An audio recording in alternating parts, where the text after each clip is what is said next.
I just kind of reflecting actually that for me this understanding has made something that can be perceived as very, very complicated fundamentally very simple. Because most of my life I've struggled with, my life's so complex, my relationship's so complex, my job's so complex, like there doesn't seem to be an intelligent enough solution to resolve the complexity. Because almost if you've got this much complexity, you need that much intelligence to resolve it, if you see what I mean. And what this has allowed me to do is see the complexity to what it actually is. And that is a whole bunch of thinking about something. And beyond the illusion of thought, there's always a solution. And what I mean by that is the last retreat we did, we had someone leave a testimonial for us, and she'd been struggling as to know how to get out there as a coach. One of her things was, how to make money, how to get out there as a coach, what to do. And she gave it so much thought that she couldn't really get anywhere. It's a bit like packing your car up with so much luggage that you can't actually move the car because it's so weighed down with thought, the luggage of thought. And this was like a 5-day immersion retreat, and kind of as she relaxed, she had less on her mind, and she realised the solution to her problem's always been there, but she just couldn't see it. And I know that Sid Banks used the metaphor of having a glass elevator, and when you're on the ground floor you can see a wall. When you go up to the second floor you could just see over the wall. As you go high, maybe you can see houses, and on the penthouse you can see the whole landscape and the trees. So it's like the higher your vantage point, the more you can see, or the more conscious you are, the more, not that there's more available to you, but the more you see that's available, if you see what I mean. And I always thought the solutions to my problems, I had to work them out. And actually that was an innocent misunderstanding. I found that the answer always lay in simplicity. And I think Einstein said, I feel sorry for Einstein because people are always quoting Einstein. Who knows? Misquoting him. And who knows if he said this or not, but apparently Einstein, but don't hold me to that. If you can't explain it simply, you don't understand it well enough. And again, look at the principle of gravity. You can make all manner of equations out of that, but whatever goes up comes down. It's like a simple explanation. That's kind of true for everybody. And so now the more these principles are really simple, but they look more complicated the more you add your personal opinion to them. So for us at least, ours has been an evolution of stripping away our ideas, our concepts, our beliefs, our shoulds and shouldn'ts, and going to the simplicity again and again and again. And sometimes even yesterday I realised, oh wow, I'm talking about my personal opinion again. Like I hadn't been aware as I was doing it, but I thought, oh goodness me, I'm doing it again. Like I catch myself in the moment. Because the principles aren't based on our beliefs about what the principles are, or our concepts about what the principles are, because that's thinking in the form. The principles are these formless spiritual forces and the ground of everything everywhere. A formless universal intelligence that gives birth to the form. And we are that. We're not the form part, we're actually the formless part and the form. It's like, it's funny, I remember a colleague, Keith Blevins, said to Sid, if you could sum up 3 principles in like a sentence, what would you say? And he said, well, Keith, I'll tell you what it is, but I can't say that because no one will know what the hell I'm talking about. And he said, well, what is it? He says, well, everything comes from nothing. But that's not going to make a lot of sense from somebody. But I like to talk about that a bit in more of a practical way. Have you ever had a friend or someone you know and you cannot remember their name, and you try and try and try, and then you give up, then at some stage later you could be going for a walk or watching TV and all of a sudden the name pops up into your head? Well, that's kind of a metaphor really, that again, because the principles aren't prescriptive, I'm not saying don't think about your problems or trying to come up with a solution. I'm not saying that. I'm just saying the implication of this understanding is that often when we let go, it finds us, like with the name. And coming on to they had this wonderful topic about life purpose. And it's really interesting because I drive myself insane thinking I wasn't fulfilling my life purpose. Like I had this purpose and I'm working as a tree surgeon and I should be doing my life purpose, but I'm not doing it. And then I'll get the hammer out and start whacking myself thinking I should be doing more than this, but I'm not. I'm just doing tree surgery.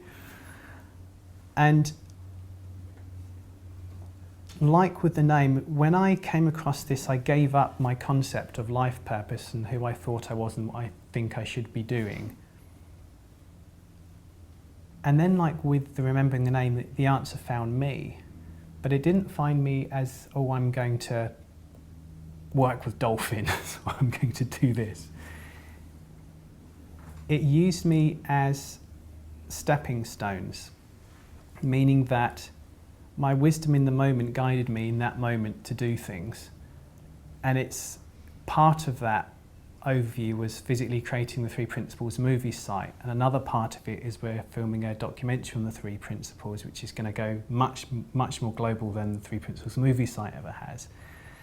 And so it's almost like what Chris was saying, is like if you look beyond your own self-concept and beliefs and ideas and what you think you should be doing and who you think you should be, and even how you think you should act with other people, when you really look at that, all it is thought in the moment creating your experience.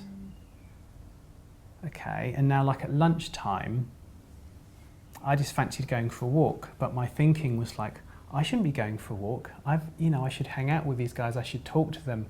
They might think I'm trying to be unsociable. Do you see how that works? Like you can have this idea, then all this thinking comes on.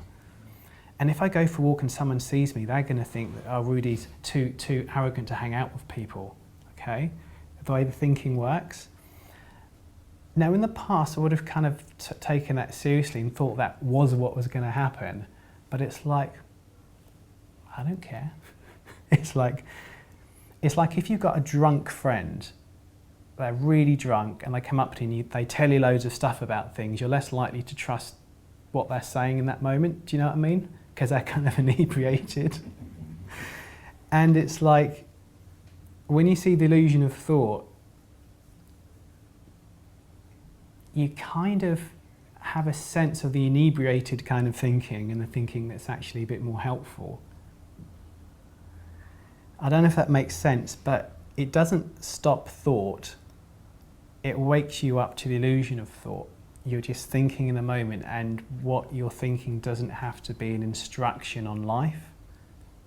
It's just a construction of your experience in the moment. And that's why sometimes in the past I've had, I'm sure you guys have had, have you ever had like a falling out or an argument or a bit of conflict with somebody, and in the moment they seem the worst person in the world, or out of order, or disrespectful, and then you kind of go away from that argument, and then maybe an hour, 10 minutes, an hour, a day, a week later, you think back to the argument and you have a different perception of the person. Are you with me? You still may be irritated with them, but you have a sense, well, actually, I kind of know where they're coming from now, or okay, maybe what they said was kind of true, or do you know what I mean? Well, what happens is our thinking just changes, and we don't do that like it does that. There is this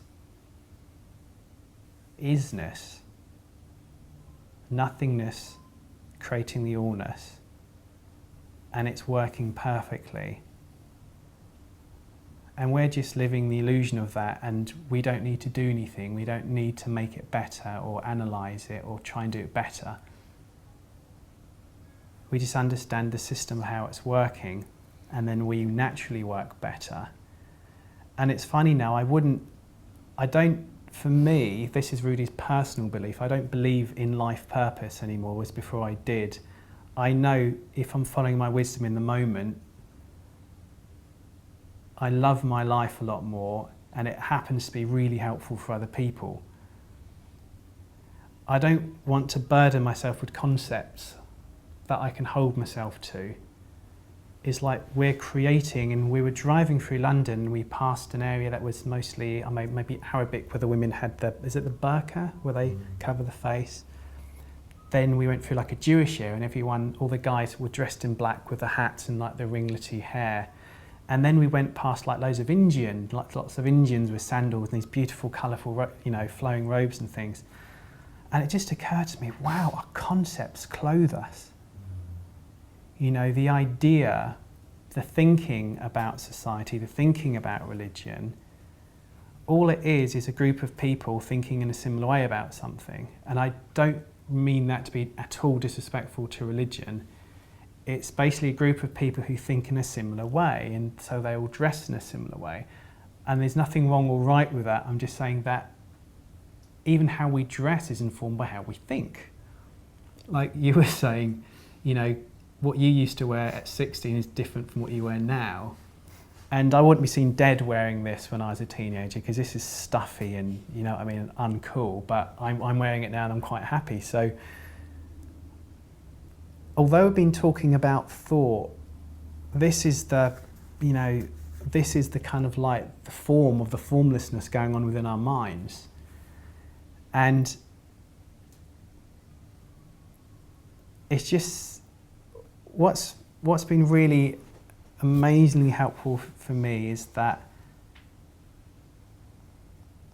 I used to teach meditation. I used to spend 12 hours a day meditating for weeks on end. I did all manner of mind technologies, and I had some amazing spiritual experiences when I was doing that, just incredible deep surrender and feelings of oneness. But it's like science is looking for the unifying field theory. I won't bore people, but you've got kind of classical physics and you've got quantum physics, and they can't marry them together. They, like religion and science, they can't kind of marry them together. Now, I couldn't marry my being spiritual to my real life, like going to work, my earnings, my relationships with my family. I couldn't quite marry them. There's a bit of an overlap. But what I found by understanding the logic of our experience is that the more I'm waking up in the moment that my thinking right now is creating my experience right now, and it only ever works that way for everybody, every time. Now, it doesn't sound much, it's not very sexy. Like, I would get up and start dancing when I said that to try and make it a bit more cool, but you find that it's like, I remember watching The Hobbit recently, the second one, The Desolation of Smaug, and Bilbo was trying to find something, and there's all this treasure, and the bit that we're looking for, you'd think it would look all shiny and golden and encased in jewels, but actually it's like this wooden mug kind of underneath it. It's very simple and it's boring to look at. Now, the boringness, the simplicity of this is what does it for you. And all of a sudden, I woke up more and more and more to that I'm living in the experience of my thinking in the moment, and that absolutely spiritualized my life. I didn't have to sit and meditate. I didn't have to wear tie-dye shirts. I didn't have to go to a certain place. I didn't have to hang out with certain people. It's like my normality became extraordinarily ordinary. It's the washing up, it's the going for a walk, it's the watching TV, the ordinariness of life, when you're seeing how it working spiritualizes your life, and it comes from the spiritual logic of what I've just said. Now, I know that doesn't sound much, but it has a potential to absolutely change, because an implication of that is that you follow your gut instinct, your insight, your intuition in the moment. That guides you. You trust the logic in that in the moment. You stop seeking anything outside of yourselves, and love is a friend that you hang out with more often rather than an infrequent visitor.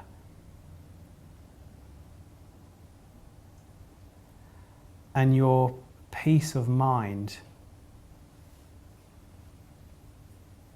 you become a peace of mind, a piece of universal mind. It's invited into your life, and you reside in that peace of mind much more often. Because I realised spirituality, if you strip away all the concepts and beliefs about it, all it actually is going home again, going beyond concept, idea and belief to the truth of who we actually are. And who we actually are is infinity with two little eyes and legs walking around. That's who we actually are. It's beyond the persona of Rudy and Jenny and us, and it is us. And there's something seeing about the nature, how that works. Because a lot of people can go to a 3 Principle event and go away with a nice feeling, then it can wear off.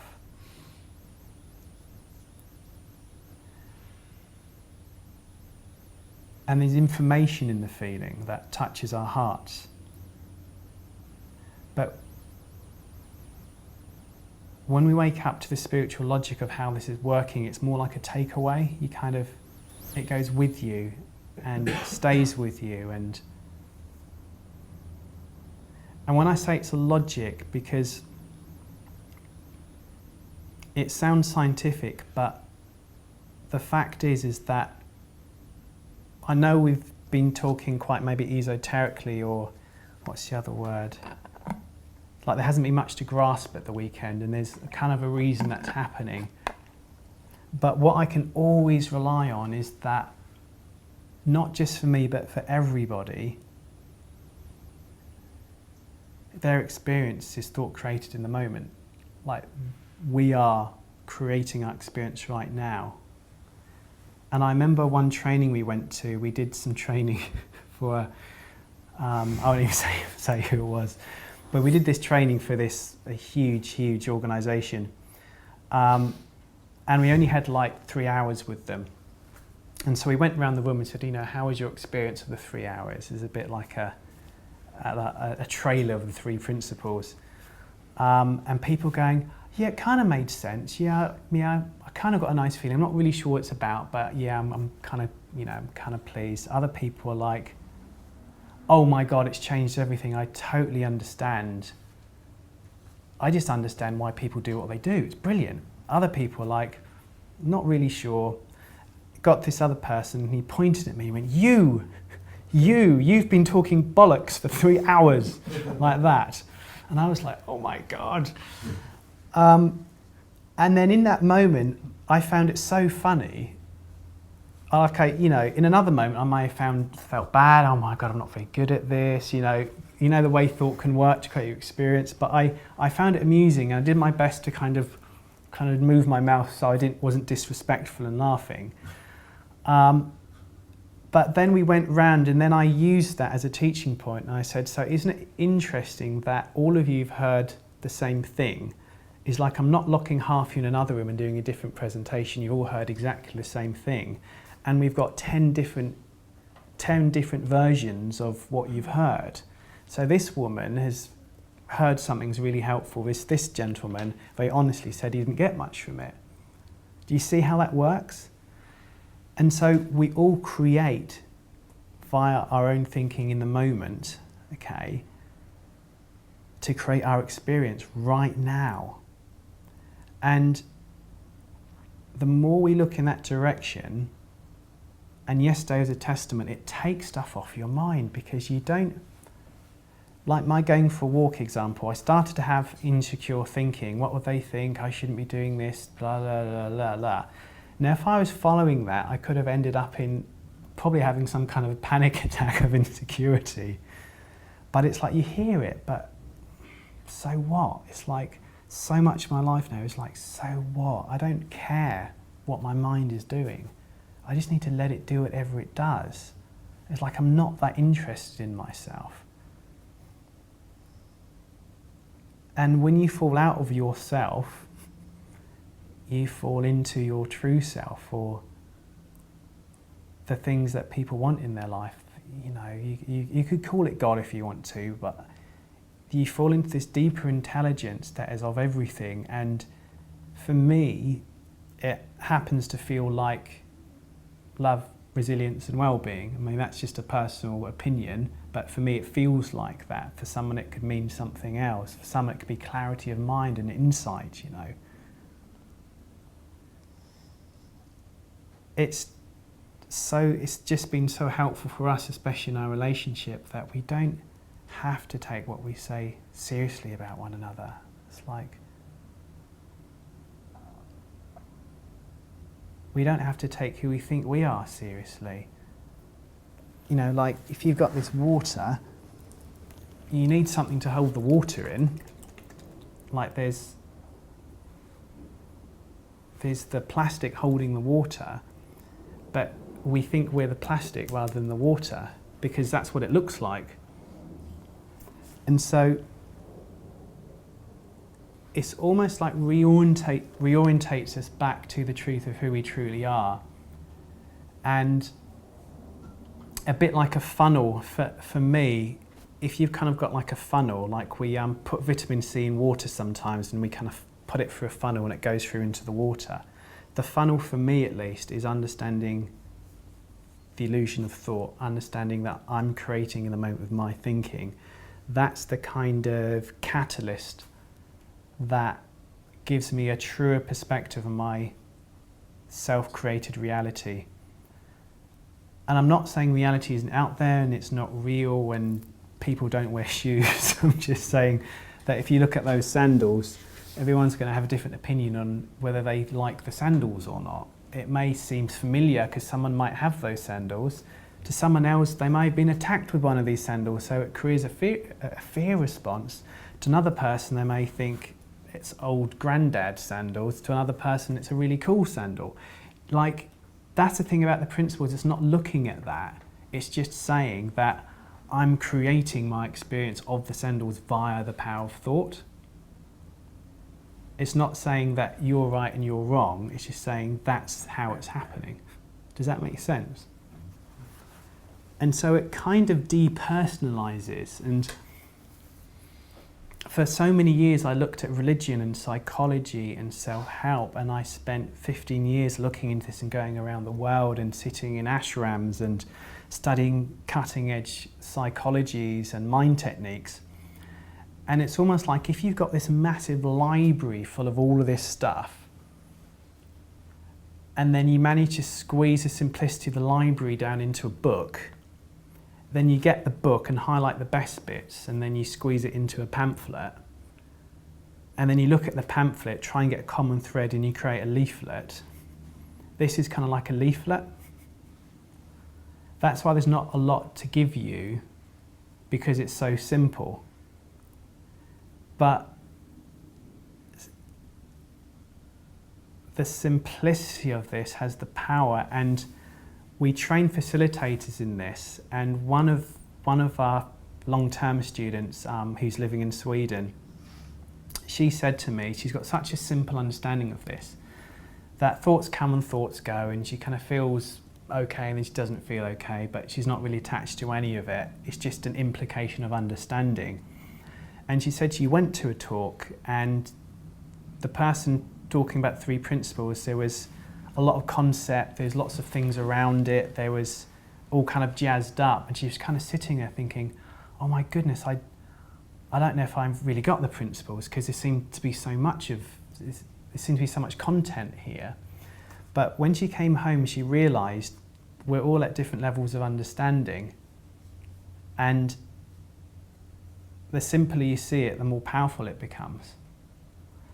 And we had a conversation. I think she realised in the moment, actually, she's quite happy. She doesn't need to add anything to it. It's like, you don't need, the more we add to it, the further away from the simplicity it gets. And so, if you haven't really grasped this, it's good, because you can't grasp something that has no form. It's like having a cigarette and trying to grasp the smoke. You can't do it. If you've got a bit of a sense of it, that's a more truer perspective. You just have a kind of a sense of it. You have a feeling. Jenny couldn't put this into words, and I couldn't put this into words for a long time. I couldn't find any words this afternoon. I said to Rudy, he said, "Oh, do you want to start?" And I was like, "No, I haven't really got anything to say." It's all on you, so thank you. I've been talking as long as I can warm Jenny up. Go for it, Jen. One of the things that's really stood out to me about the principles in the last few years is that we're pointing to something pre-existing. That just because we're starting to look at it and know about it doesn't mean that we have anything to do with it. It's something that just works behind the scenes, and it always has worked that way. And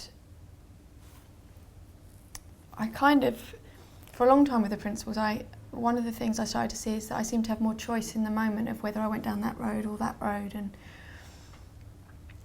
I think I got a little bit kind of arrogant, thinking that I was doing that. I understood enough, so I was the one, because I understood enough, I had more choice. And then I realised, well, I'd always choose to have insight, and I'd always choose to be kind, and I'd always choose to be grateful if I really was choosing.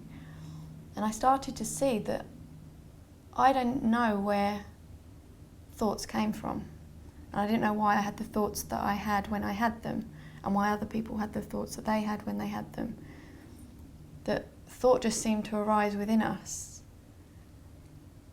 And for such a long time, my ideas of the principles were that if I was in a good feeling, then I was getting it, and if I wasn't in a good feeling and I wasn't getting it, I wasn't seeing that all feeling, all experience is coming from the same place, not just the good stuff, not just the stuff that I liked.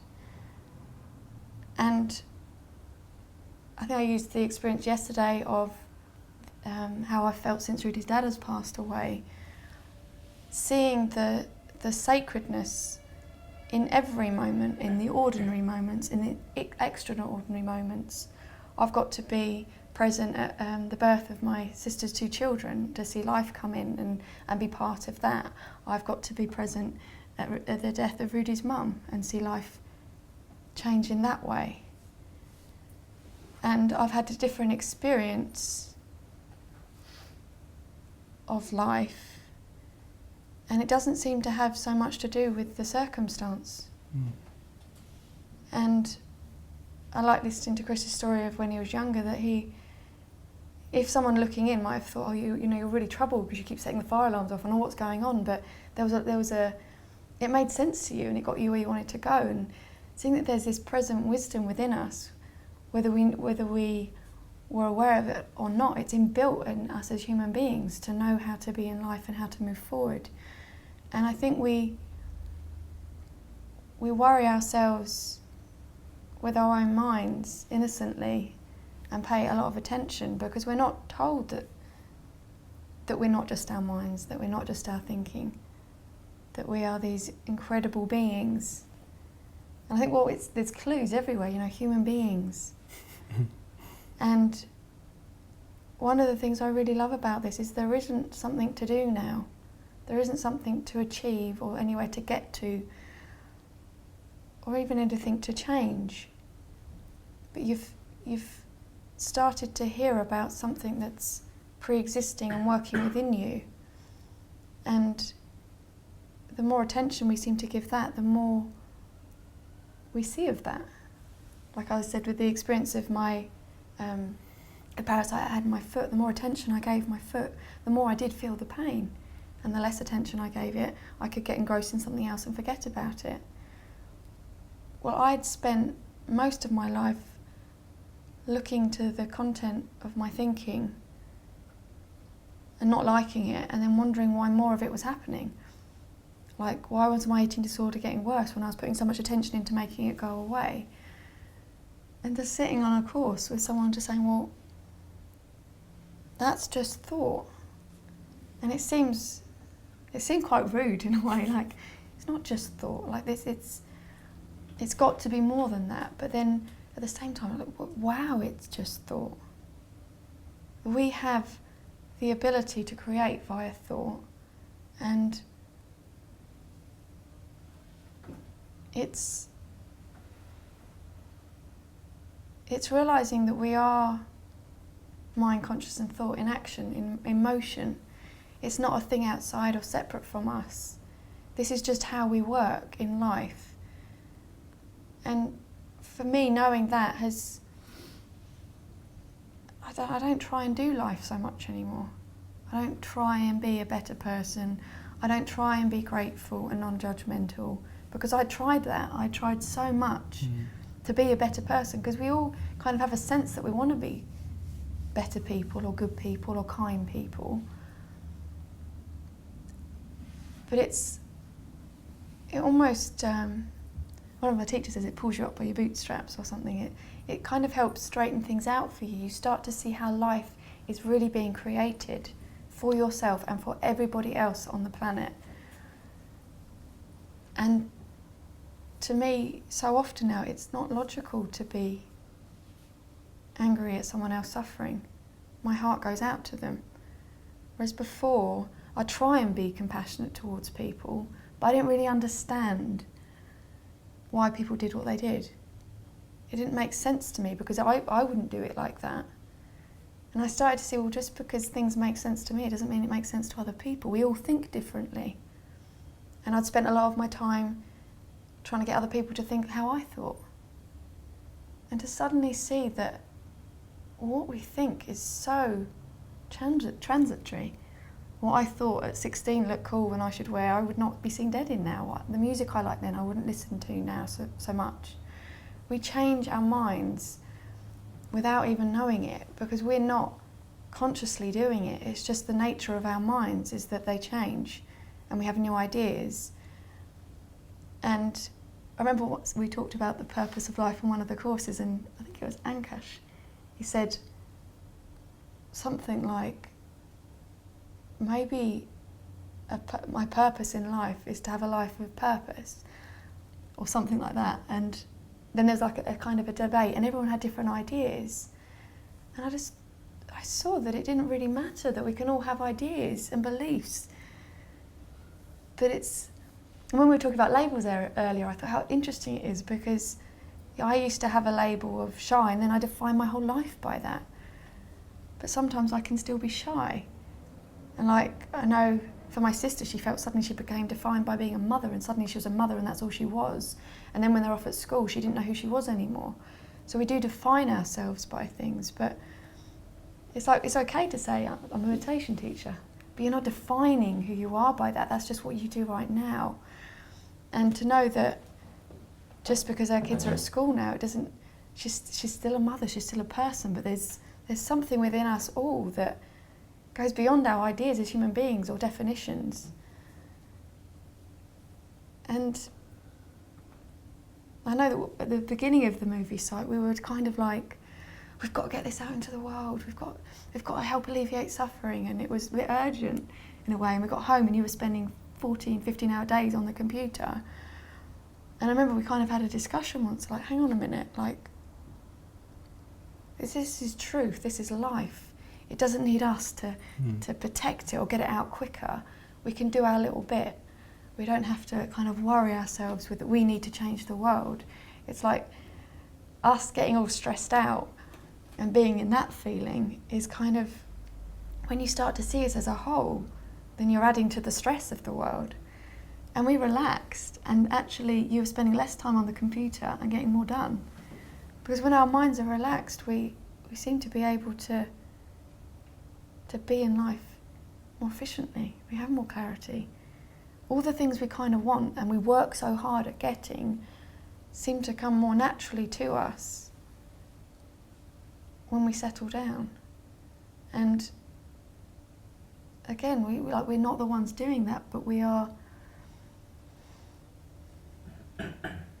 I have a respect for the system, the logic, the nature of human experience now that I didn't have before.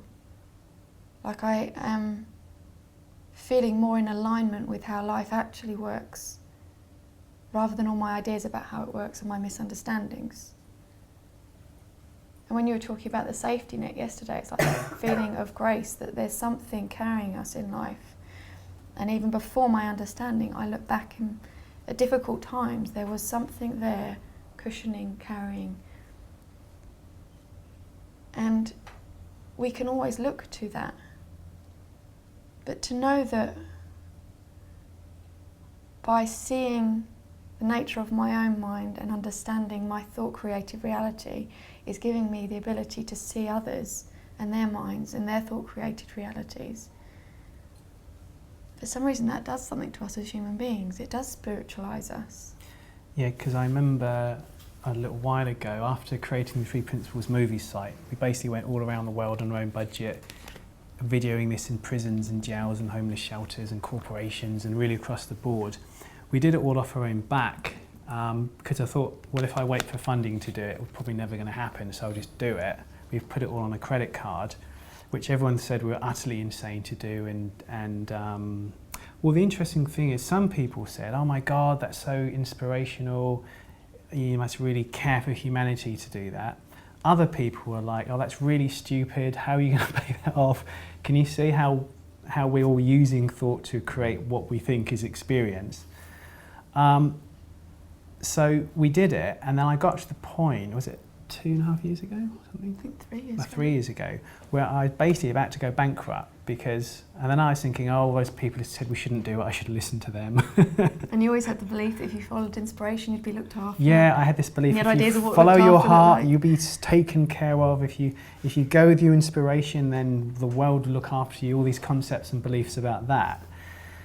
And then because it didn't work out so well, I then started to think, oh, well, that's a big fat waste of time. If you follow your heart, you don't end up okay. Bear with me, I'm going to get to this.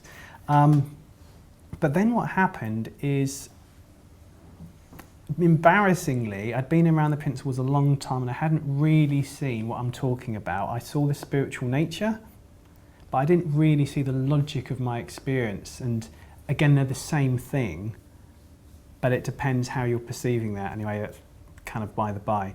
I didn't really see that I was feeling my thinking in a moment. I didn't really get that. I got the concept of that, but not the embodiment of that. And I was feeling so bad.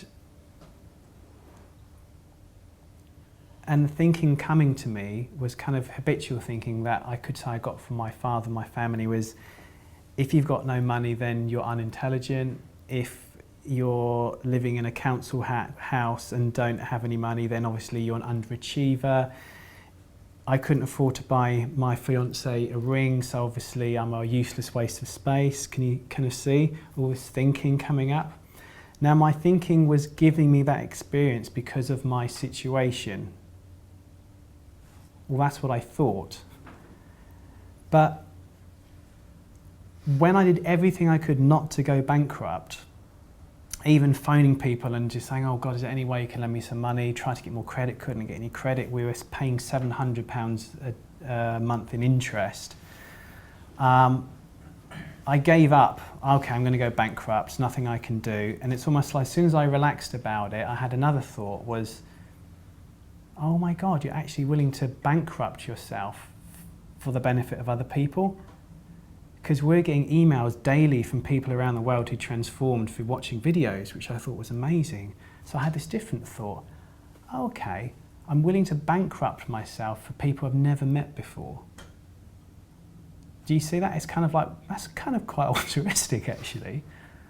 all of a sudden I had a different thought about the same experience, and I was going to go bankrupt, and in that moment I didn't care, because I saw that everything I was feeling has everything to do with what I was thinking about bankruptcy, not about bankruptcy. Because Monday I was going bankrupt and I was a useless waste of space. Tuesday I was going bankrupt and I really didn't care and I felt really good. Okay, can you see that? It's like, it's not the bankruptcy, it looks like it, but it's your thinking about the bankruptcy. And after I had that insight, because my mind cleared of all this extraneous thinking about this persona of Rudy, I started having lots of new ideas. Like I said at the start, like the solutions are there, but sometimes we just can't see them because we've got a lot on our minds. All these other things opened up and we didn't actually go bankrupt. We managed to kind of work our way out of it. And in the bizarre kind of way, again, this is a personal belief, this isn't the principles. The universe does seem to take care of you if you follow your inspiration. And I'm not saying that as a fact, I'm saying that there's something about, I don't know, just moving through life from a heart-centered space, following your wisdom in the moment. And wherever that leads you, that tends to lead you in the direction of helping others in some way. And boy, is that an amazing life to live. I can't tell you, they're just seeing people's face light up, getting the emails. Like, I never thought I could live life with such a deep feeling of gratitude for just being alive. It didn't matter that I was in a council house. It didn't matter that I was massively in debt. I felt I was doing something that I wasn't doing because I felt I needed to do it, but doing something because I loved doing it. And you know, that could be music, that could be being an athlete, that could be being a mum. It doesn't matter what you're doing. It's not the doing it that does it for you, it's what you think about the doing it that does it for you. And so things have changed, and you know, we've got our own business and we're much better off now. But a bin truck, the garbage guys drove past the other day, and I looked out the window and I thought, oh my God, I could be a binman. Like, I could absolutely just sweep the roads and be completely blissful just sweeping the roads, because my self-esteem, my confidence, my feeling has nothing to do with what I do. It's not attached to anything that I do, but everything to do with what I think about what I'm doing. That's why when I was a tree surgeon, I was covered in mud and I was smelling and I had like ripped ballistic nylons and I walked down the high street. I felt unintelligent because I'm doing a manual job. I felt useless because I wasn't a big CEO of a company. So I walked around in this headspace of feeling judged by people looking at me. Whereas my friend next to me, Adam, he didn't give a crap that he's a tree surgeon. He loved climbing trees. He didn't care if he was dirty. He's walking around and he was fine. We both did the same job. It's like it's never in anything other than you're thinking in the moment that you're creating your experience. It really does look like that. And so I know I'm saying this again and again and again, but I think what's helpful for us is we can have ideas of what's spiritual and what's not spiritual. We can have ideas about life purpose. We can have ideas about anything. And I'm not saying it's true or false or right or wrong. I'm just saying that whatever we think, that's what we experience. And whatever happens in the outside world, it's what we think about it. That's why when we went into the prisons and jails in America, we saw these guys who locked in jail, maybe for life. And I wouldn't want that. I don't know how well I'll do if I was stuck in a jail and I couldn't walk outside in nature. I don't know how well I'll do. But these guys said, I'm realizing that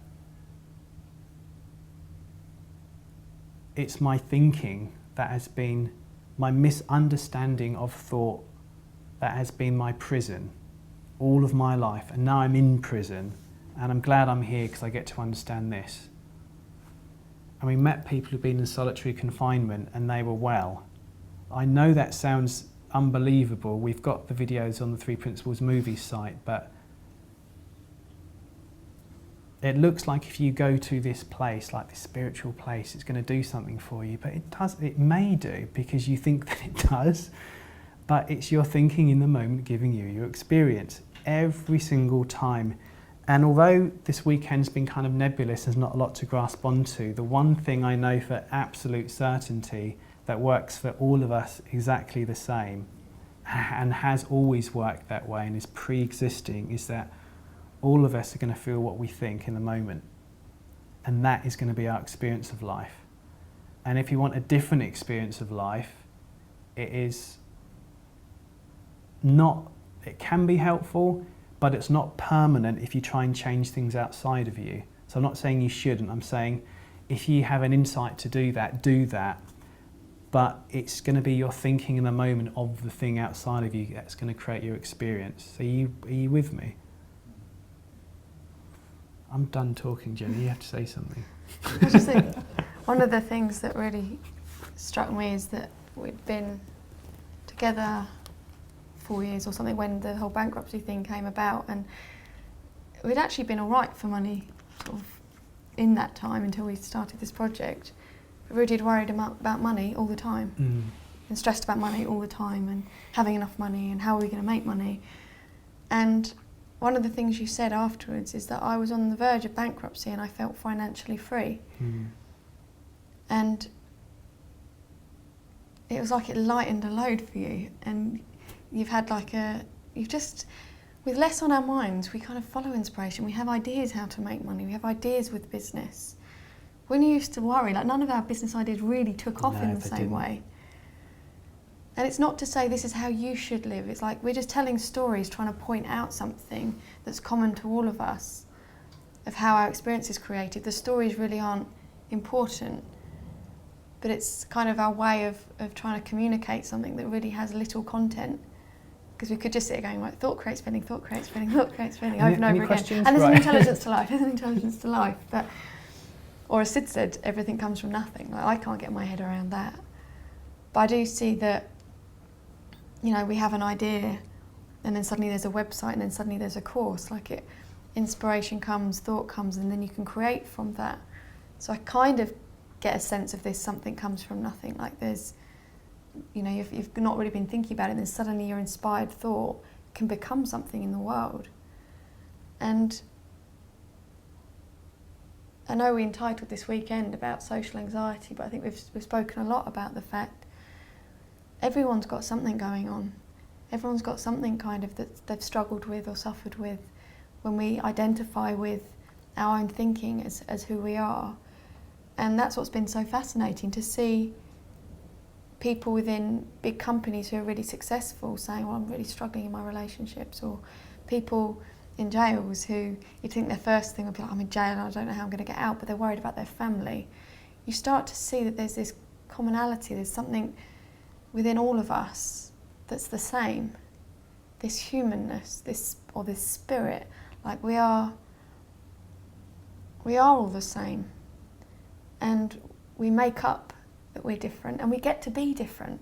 Like Sid used to talk about this as life is a playground, or one of the teachers talked about life is a playground. We get to play in life, and we get to try on different personalities and ideas, but the sense that we are okay in a prison cell, we're okay going bankrupt, we're okay even if, you know, some of the most terrible things have happened to people, they seem to be resilient, they seem to find something within them that's still okay, that's untouched, that we can rely upon and look to. So I know that some people go away from an event and they're like, I have no idea what it is, but they've got like a feeling they're a bit more hopeful, or there's something here, maybe I'll go back and see for more. And there is so much available. You can hear this wisdom and truth in books and in movies, and it's in common sense. You know, you're having a really bad day, see how you feel tomorrow, sleep on it. Maybe don't make a decision out of that space. I don't know this, and there's so many things in life that's really pointing us to the common sense nature of us, so there's something deeper in us. And when you're looking for that, you see more of that. Like when we started saying we wanted to buy a particular car, that's the only car we seem to see on the road. And it's not like overnight everyone out and bought that car, but that's what we were looking for. And it's like, what are we looking for? What are we looking at? And I don't know, I haven't deliberately changed my focus, but there's something about this understanding that does change our perspective, does open us up. But we don't do it. I know it's crazy, but we don't. Like when you having, you know, your story about the car, like you didn't decide to not have a bad day about it. You just recognition in the moment, just go, okay. So a lot of Mike just appeared. yeah, it just appeared, something out of nothing. The guy. Mike was the guy that helped him. Oh, Mike the Was the Most helpful yeah, AA guy I've ever heard He's of. like an insight. Pop, hello, can I help you? No. Mike the miracle.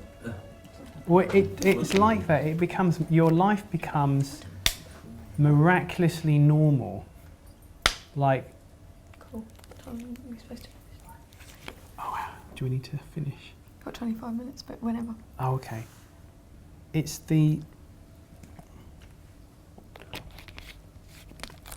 just the normality of life, you know, it's just...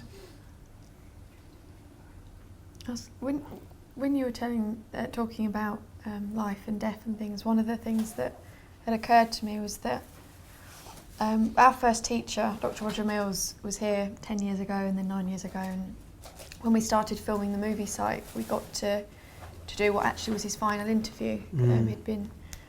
He was unwell, and we asked him to talk about his experience of the principles, and it was so different to see him because we hadn't seen him for 3 or 4 years since he'd started teaching us. And one of the things that he said, which struck me, was, I don't care now if I live or die. It's all the same to me. And his family was sat listening. And it was weird because there didn't seem to be much ego there. There wasn't like, he wasn't trying to say it to sound good. It felt true. And then he said, I'm looking forward to the next evolution of my consciousness. And for me at that time, to just see someone faced with death, with loved ones around, to be able to say in such certainty that it was all the same was really powerful. And opened me up to that again, like, it's not circumstance. You think someone faced with death would be a particular way, but we often see that people react differently to the same thing. And I used to have ideas and judgments about different illnesses, and I've still got ideas. I still eat a certain way, and I'm interested in alternative therapies. But it was almost like I'd gone in thinking, I want to tell him about all this stuff because I want him to live and I want to help him. But to see him just so okay with whatever his experience was a privilege to be part of. And the video's online, I think, and we didn't put it up for about 1.5 years because we wanted to wait for his family to say when they were comfortable, and at some point Amy said we could share it. But it was, and the stories we've heard about Sid towards the end of his life, where he was in a lot of physical pain, but he knew where his experience came from, and he brought a playfulness and a humour. And Elsie was saying on the last retreat, she's one of the first teachers of this, who spent a lot of time with Sid before and then after. She goes, it's almost like every cup of tea, but this is the best cup of tea I've ever had, and this is the most beautiful flower I've ever seen. And she said he had this wonderment in life, in the ordinary, and he was an ordinary man that had seen something so extraordinary but then so simple and ordinary, because this is life.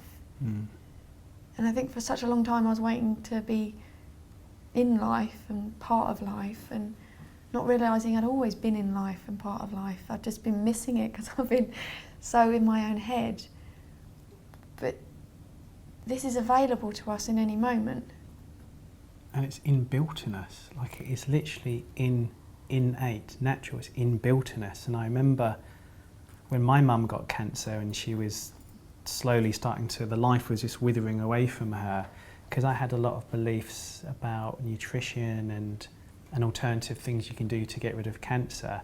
And I'd seen people use it and actually survive. I was really like, Mum, you really need to do this. This is so helpful. But my mum was kind of, she really wasn't interested. And so I'll think, well, this could save your life. Why aren't you interested? And it caused a bit of friction. And then eventually I remember sitting in a park and I was absolutely frustrated, like she just won't do anything I say. Does that sound familiar? Trying to get Bella to do what you say. Yeah. And that inbuilt wisdom, you know what it said? Just love her. Simplicity, absolute simplicity. It didn't give me a big formula of what to say and how to say it and when to say it. It's like, just love her. And so I did, I just loved her. And I connected more with her in those last sort of 3 weeks, and because there was less on her mind, a lot of her beliefs and concepts were just ebbing away, and she was kind of more fully present. And it was just beautiful just to love somebody, not try to change them or make them different or want them to do something else. Just be with them and just be with them, And from a principle perspective, when you've got less on your mind, you're just being with people. You're not thinking about them. And like with family members, you can have a whole bunch of thinking in your face and they're there the other side of it and you can't really see them. And this has allowed me to, I've, like probably a lot of people have had a really quite a shocking childhood and lots of things happen. But, my dad passed away 2 months ago, and not all the time, but more often than not, I can actually just love him for who he was without wanting him to be different or holding him to the past. Because he's just me in disguise. It's just the same energy looking back at me. And I know that doesn't make a lot of sense, but to love someone else is actually you're just loving yourself, and to love yourself is loving other people. It's just the same thing. And when we get out of the illusion of thought, we wake up to what's really happening in the world.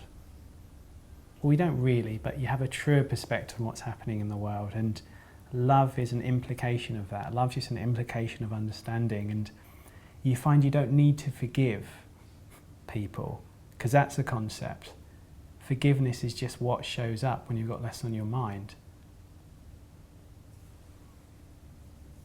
Because you just understand.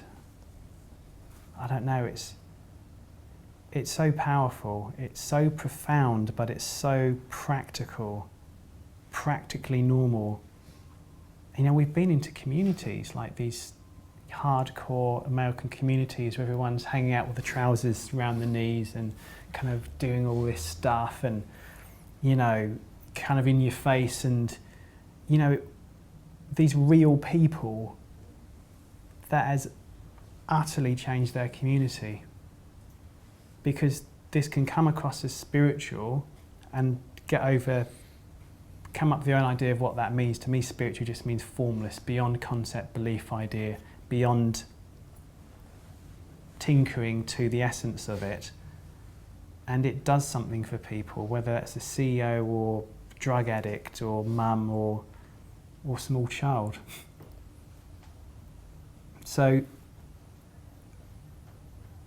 I think for me at least, the more we look in this direction and follow our own wisdom as to what that means, it could be me reading a book, could be watching a video, could be coming on a course, go to courses with people that you resonate with. It could just mean being more fully in life and learning from life, because life's our greatest teacher. But the more you look in this direction, the more we just start waking up to truth of our experience moment to moment to moment to moment. And as a metaphor, it's a bit like a suntan. If you go outside in the sun, you just kind of walk around in the sun, eventually you get, well, most people kind of get more and more of a suntan. It's not that you're trying to get the sun. An implication of being in the sun is you just get browner generally. And an implication of this is understanding in whatever form you want to call it, is that you just get a deeper appreciation and understanding of the system. You just start understanding the illusionary nature of life. You start understanding where your feelings are coming from in the moment. And boy, does that turn your life from something that is like a black and white TV to look at, to Telecolor, then to 3D, and then to like holographic. Your life just, in a really normal, ordinary way, and without you even changing the set or having to plug it in, it just starts changing in front of your eyes, and all of a sudden you're walking around in and doing things that you never thought were possible.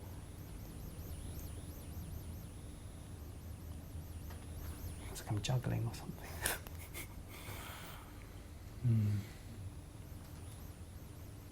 Wow, there's just so much hope. There's so much hope for humanity, I can't tell you, because it's inbuilt in us and it won't go anywhere. The other thing is that there's still things that I used to think I needed to change about myself that I've just become okay about. Like one of them, like, I wash my hands quite a lot, and that used to be a big thing, and it was because I was OCD, and now I'm like, maybe I wash my hands more than I do. But suddenly, it doesn't matter so much what we do, and there's less judgment, and I seem to do stuff less. Like, it's not that you have to suddenly be different, but you're just kind of all right where you're at. You're okay where you are right now. You don't have to be more or see more, or you're like, my experience is just as spiritual, just as sacred as anyone else in the world. That one of the things that Sid said on his video that I first saw was, there's no one more spiritual than you. There's no one wiser than you. And to know that, we don't have to get somewhere. We don't have to be more than. We can be okay where we are. And that, for me, was a huge relief.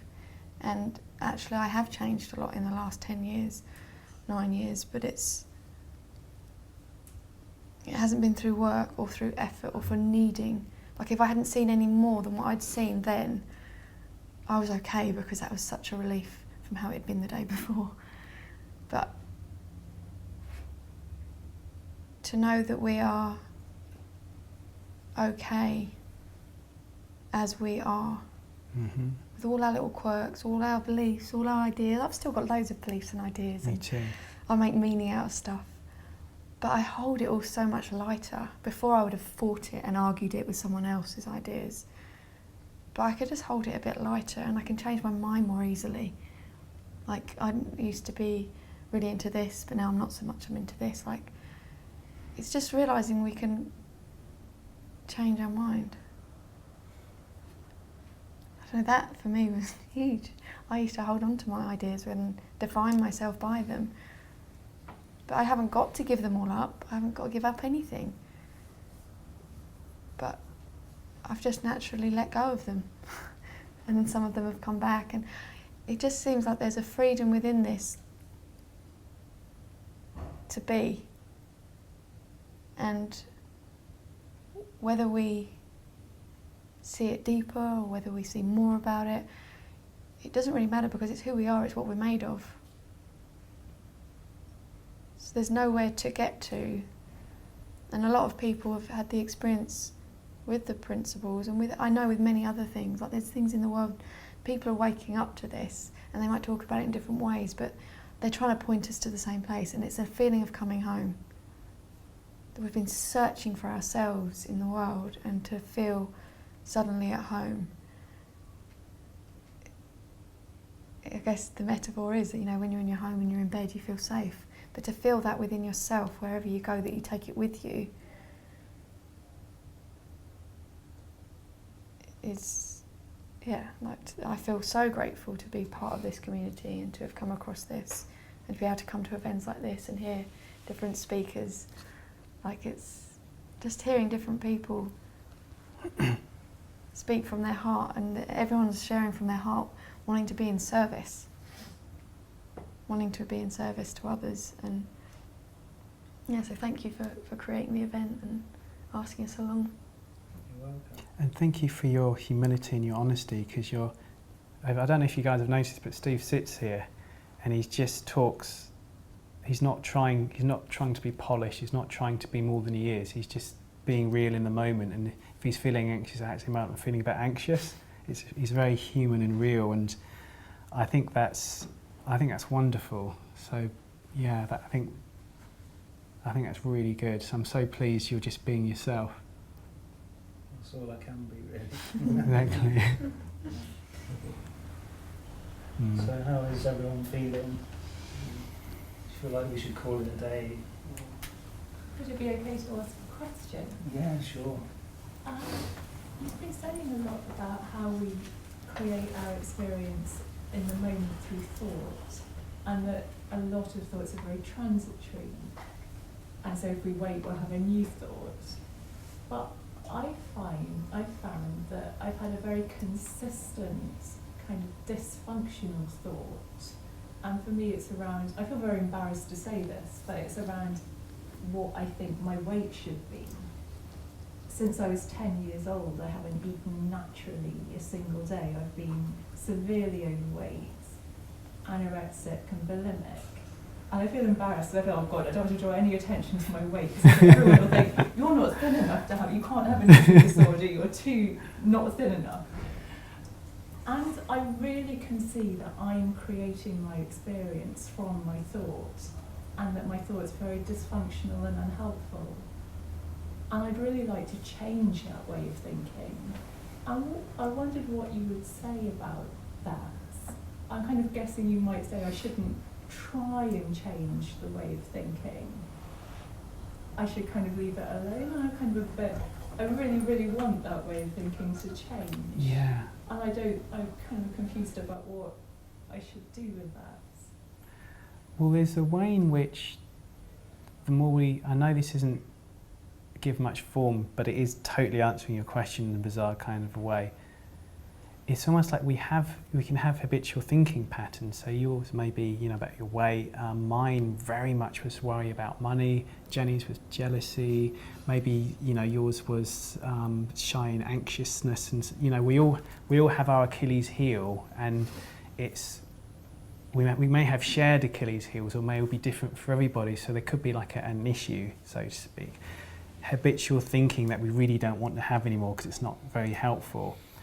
And what I found from being around this is that the more I keep looking in this direction, there's a way in which it just starts getting less and it corrects itself, but it's not necessarily focusing on the problem, because the problem is thought created.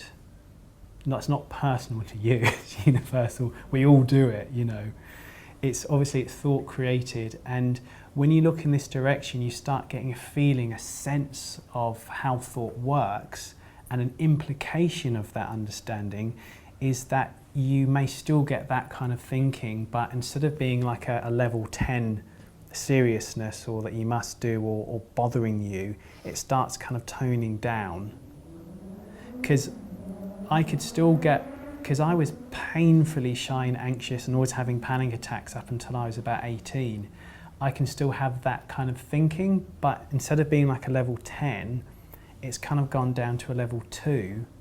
So it hasn't eradicated that habitual thinking.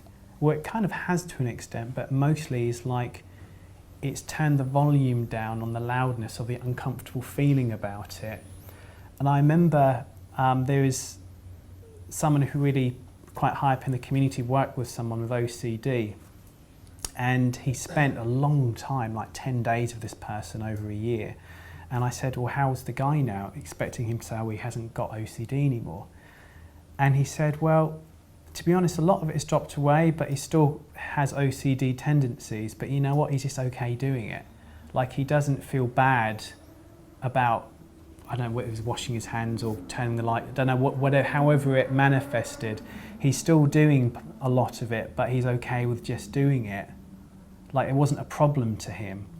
But he also knew that if he entered a new relationship and he couldn't do that anymore, he could actually drop it as well, because he knew the system behind what was creating it. So I was going to just add to that as well, because I often talk about how I changed after the first course, and it can sound miraculous with my eating and its self-image. And someone asked me the other day, well, what about self-image?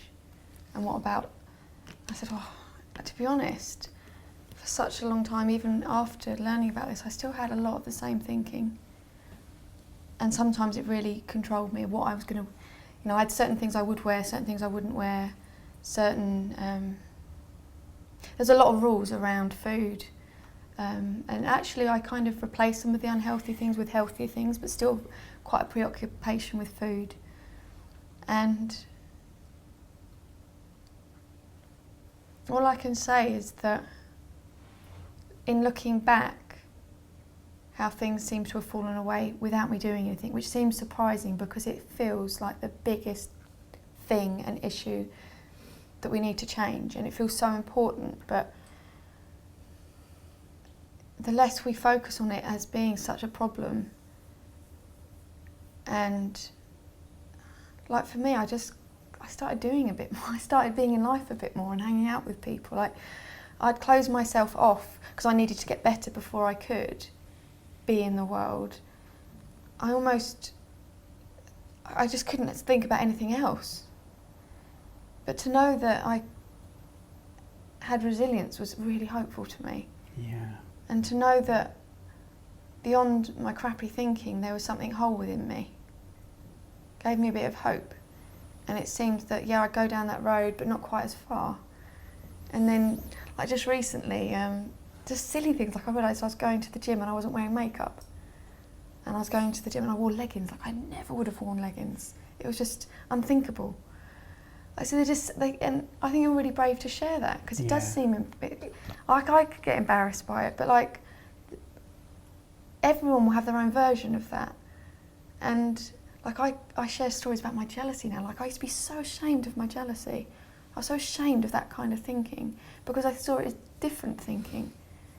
But to know that everyone's got their own version of it and it's all made of the same stuff, I think made it feel a bit lighter. Like, this is just where I'm at right now. And I don't like it, but there's potential to change. And actually, the more I look at it, the bigger it gets. Like, I'd tried so hard to not have eating disorders for 10 years. I'd seen everyone, I'd tried different techniques, I'd tried hypnosis. And it was just getting worse. It wasn't getting better. And it seemed so counterintuitive almost to ignore it. I had a phone call with a really close friend. It was actually when we were at a conference. I didn't have much time, and they got really emotional on the phone, and they said they thought their drinking had got to the point where maybe they classed themselves as an alcoholic. And I don't know why. I don't know why this came out of my mouth. And I said, well, maybe just for the moment, while in this conversation, let's not focus on that. Let's not focus about how you're going to stop drinking. Let's talk about kind of, I can't remember where it went. And she really settled down, and then she was like, well, I don't do it every night. And suddenly she started having a different perspective on it. And it's been interesting to me because normally I'd have got into that and panicked and be like, oh my God, she's drinking a bottle a night. But I, for some reason, was really calm with her. And she said it was like, oh, maybe it's not such a big deal, maybe it's all right. And since then, it's been almost a year, she's been drinking less. But she hasn't been trying to drink less, but it's become less of a focus, less of a thing that she needed to deal with. Because she'd been trying to deal with it on her own for a very long time, trying everything. And I think especially with eating disorders and weight, there's so much around us telling us how we should look, how we should feel, what's the perfect weight, what's the new thigh gap that we're supposed to have. Like we're bombarded, and it can remind us. But I don't actually watch television anymore very often. There's a few things I watch on catch up. I don't look at all the magazines I used to look at in the supermarket, full of images of how I wanted to look and how I should be, my attention has changed, and I'm less interested in the form of us as human beings. And that was all I was interested in as a teenager. And it wasn't that I came across the 3 principles and then suddenly all of that disappeared, but it had a lighterness to it, and I didn't think I was a problem that needed to be fixed. That I could get interested in the human experience, and that was what was right with me, what was whole with me, what was I good at, what did I enjoy. Like, I've been so focused on what was wrong with me and how bad I was doing, I didn't even think about the fact that I love photography, I love to take pictures, and actually I was really great with my niece. And I don't know, like, we get so caught up in what's wrong with us as human beings that what's right with us? What can we do? What do we enjoy? I don't know, there's so much to life, but we're taught to look at our problems and solve them and fix them, but we're not kind of taught that sometimes if you leave things alone that they sort themselves out. One of my things with jealousy, which again I'm going to embarrassing, I used to get so upset and paranoid and anxious when we stopped at petrol stations, because we were just going to go into the petrol station, there's all these magazines, and then I'd feel crappy for the rest of the day because I'd feel not good enough and all this kind of thinking. And after probably about 2 or 3 years into my day, I said to Rudy, "It's all right if I pay for fuel." I said, "I've got this really crappy thinking that happens when you go in that's ruining my day at the moment. Is it all right if I pay for fuel?" And you're like, "Oh, of course, darling, that's fine." But it's like, when I'd been in the panic and the worry and consumed by it, it never occurred to me to just ask if I could pay for the fuel or have an honest conversation about it. And suddenly it's like, And then at some point I've stopped caring. And how did that happen? Because I never thought I was going to feel okay with that, because it was so big. And that's what I love about this, when we talk about everyday miracles, and that people do get over things and change and move forward. But I don't think it's from focusing on what's wrong. So I don't know if that's helpful, but I really like people to know that, yeah, I had a huge shift in insight after my first course, and it changed things for me, but it didn't stop a lot of the crap thinking that I had. And sometimes it felt so real that it does come with that punch in the stomach. But all I can say is it seemed to last for less time and maybe not have such a kick. And then suddenly some of it's not there anymore. And I don't even know when it disappeared. So I don't know if that's... Because it's like, when thinking gets less, your resilience goes up. And like Chris's story, and like pretty much everyone who's spoken, a lot of people have spoken to, things that have happened to them in the past, and to be where they are now is just a testament to that. We've got that inbuilt. It's part of who we are. It's built into our nature. And yeah, so I just wanted to add that, really. Do you need to go? Yeah, that's okay. That's all right. Okay. Thank you. Thank you very much. I've thoroughly enjoyed the weekend, Oh, and I know I've got something from it, and I'll know more in a few days' time. Yeah, Definitely. Thank you. Thank you. Good to meet you all. Thank you. Have you got my friend's email address? Who's here? Should have, Oh, cool. do you... We said we were going to send out a few links. we're gonna, if it's okay with you guys, we'll just send out an email, and I'll put a whole bunch of links on there to different things we've kind of been talking to over the weekend, so you can kind of find it. Because we said about like Roger Mill's interview, you probably never find it on the movie site because we've got hundreds of movies. So if I send that to you, could you just forward it to everybody? Or yeah, I should have your emails. Well, I've got a lot of your emails because I know you, but anyone who hasn't booked through the event page, could you give me your email and I'll send everything out together? Is there a way of staying in touch with people, or is it? Or Yeah, I can arrange something where we can all connect and share, either on an online group or something, or... Get on the Facebook group, haven't you, social anxiety? Yeah, I don't know if everyone's on Facebook. Yeah, no. Yeah, I'll sort something out. just an idea? yeah, that would be great, because it is really helpful just to connect with other people and keep in the conversation. But thank you all for listening, because it's been a very, 2 days of guys talking and stuff. So thank you all for hanging in there with us. Thank you very much. Thank you.